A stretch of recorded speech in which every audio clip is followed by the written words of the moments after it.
Welcome to my channel SK knowledge class. दोस्तों आज की इस वीडियो में आपको बताऊंगा बेलन का कुल पृष्ठीय क्षेत्रफल ज्ञात करने। ठीक ना।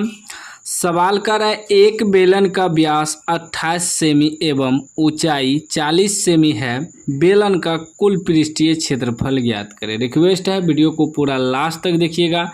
चैनल पे नया है तो चैनल को सब्सक्राइब कर लीजिए और घंटी को दबा के ऑल कर लीजिए। यह आपका बेलन है, ठीक है ना। क्या है? बेलन। बेलन किसे कहते हैं? ड्रम जो होता है, ड्रम को बेलन कहा जाता है। तो इसमें देखिए ड्रम जो होता है आपको पता होगा कि एक नीचे भी ढक्कन होता है गोल टाइप का, ठीक है ना। एक ऊपर भी ढक्कन होता है, ठीक है ना, सबको पता होगा। यहाँ से यहाँ तक त्रिज्या हो गया जिसे आर से सूचित करते हैं, और यहाँ से यहाँ पूरा अगर माने तो यहाँ से यहाँ एक त्रिज्या, फिर यहाँ से यहाँ एक त्रिज्या, तो दो त्रिज्या मिला के क्या हो जाता है? व्यास हो जाता है, ठीक ना। देखिए व्यास को डी से सूचित करते हैं। व्यास बराबर क्या होता है? देखिए यहाँ से यहाँ एक त्रिज्या एक आर, फिर यहाँ से यहाँ एक त्रिज्या एक आर, तो ये अगर पूरा एक साथ लेंगे तो 2 गो आर हो जाएगा। 2 आर क्या लिख सकते हैं? व्यास भी लिख सकते हैं। यहाँ से यहाँ तक पूरा डी हो गया, पूरा यहाँ से यहाँ तक इसे व्यास कहते हैं, डी से सूचित करते हैं ये पूरा को, ठीक ना। ये पूरा आधा करेंगे तो त्रिज्या हो जाएगा, ठीक। तो व्यास बराबर 2r लिख सकते हैं, ठीक ना। और इसमें ई वाला जो होता है ये ऊंचाई होता है h, ऊंचाई भी हमें दिया है। ऊंचाई कितना दिया है? 40 cm, ठीक ना। और त्रिज्या यहाँ सवाल में हमें व्यास दिया है तो व्यास से त्रिज्या निकाल लेंगे।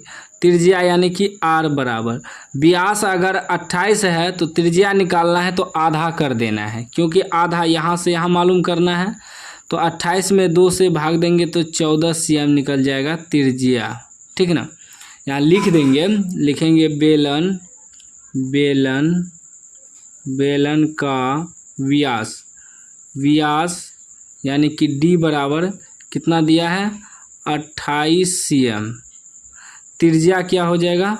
त्रिज्या r बराबर क्या हो जाएगा? हम क्या बताएं कि व्यास बराबर होता है 2r यानी 2 गुना त्रिज्या।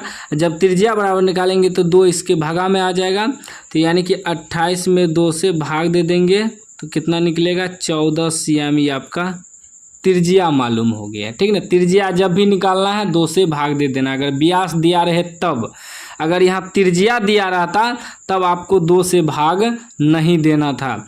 यहाँ लिखा रहता है कि बेलन का त्रिज्या 28 सेमी है, तब आपको भाग नहीं देना था।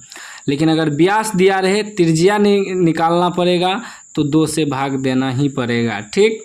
उसके बाद ऊंचाई दिया है, बेलन का ऊंचाई कितना दिया है?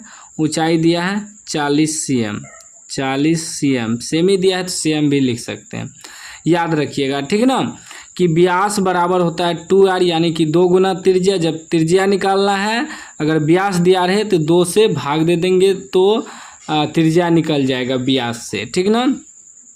अब हमें निकालना क्या है? बेलन का कुल पृष्ठीय क्षेत्रफल। लिखेंगे बेलन का कुल पृष्ठीय क्षेत्रफल, ठीक ना। बेलन का कुल पृष्ठीय क्षेत्रफल का सूत्र याद रखना है आपको। सूत्र जो होता है, देखिए आपको पता होगा बेलन का वक्र पृष्ठ क्षेत्रफल का सूत्र क्या होता है?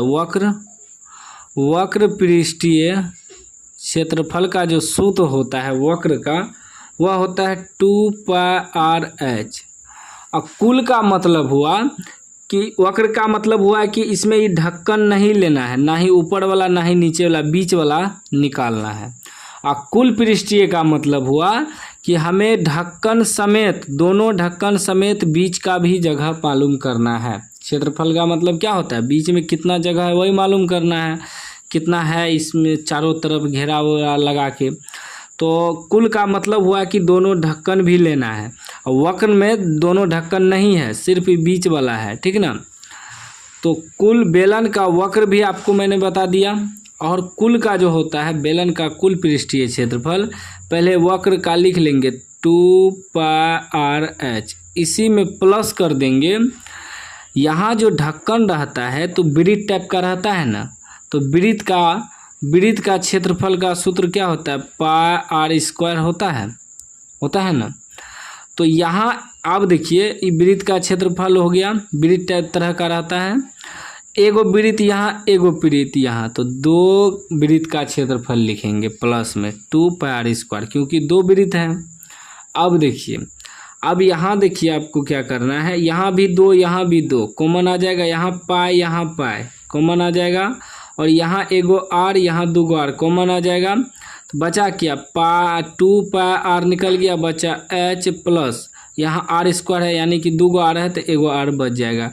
ऐसे अगर याद करिएगा तो ऐसे याद करिएगा 2πr × h + r, ठीक ना, कुल पृष्ठीय क्षेत्रफल बेलन का।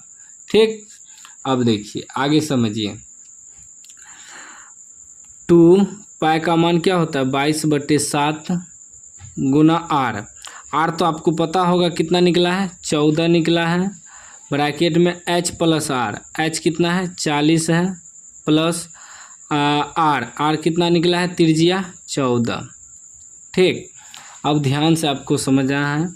2 से कटाइए, 7 से कटाइए, 7 दूनी 14, ये हो जाएगा 22 दूनी 44, 22 दूनी 44, 44 गुना 2 कितना हो जाएगा, 22 दूना 44 दूना 88 गुना 40 + 14 कितना हो जाएगा 54।